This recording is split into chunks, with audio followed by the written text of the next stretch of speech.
Teman-teman masih ingat ada pernyataan Presiden Prabowo yang mengatakan bahwasanya perdamaian hanya akan datang kalau semua orang itu mengakui dan menjamin keamanannya Israel. Setelah itu, Indonesia gabung dalam Board of Peace dan yang terjadi jelas bukan peace.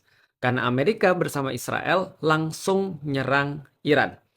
Dan apakah Presiden Prabowo berani mengatakan dalam konflik Amerika, Israel, dan Iran ini bahwasanya perdamaian hanya akan datang kalau Iran juga mengakui, menghormati, dan menjamin keamanannya Israel?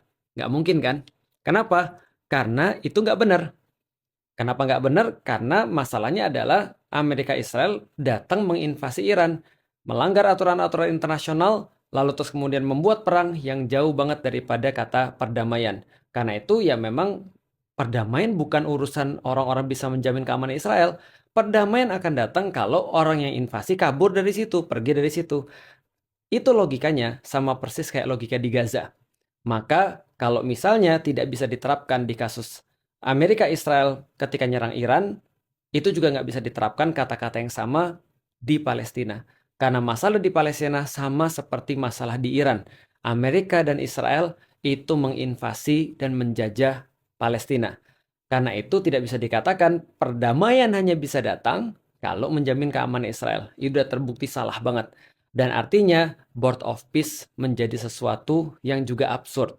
Karena Board of Peace adalah dewan perdamaian yang seolah-olah bisa mendamaikan Amerika, Israel dengan Palestina, tidak melibatkan Palestina sama sekali, lalu kemudian itu tidak menghasilkan perdamaian, dan menjamin keamanan Israel tidak menghasilkan perdamaian juga, karena justru mereka adalah pelaku kejahatannya. Jadi nggak ada gunanya untuk cuma sekedar suspend dari BOP. Keluar aja karena memang nggak ada gunanya, itu nggak ada sama sekali kebaikan bagi siapapun.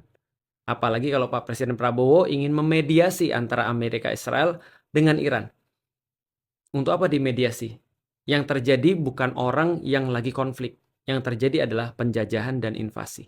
Dan Indonesia harusnya berpihak pada negara yang terjajah.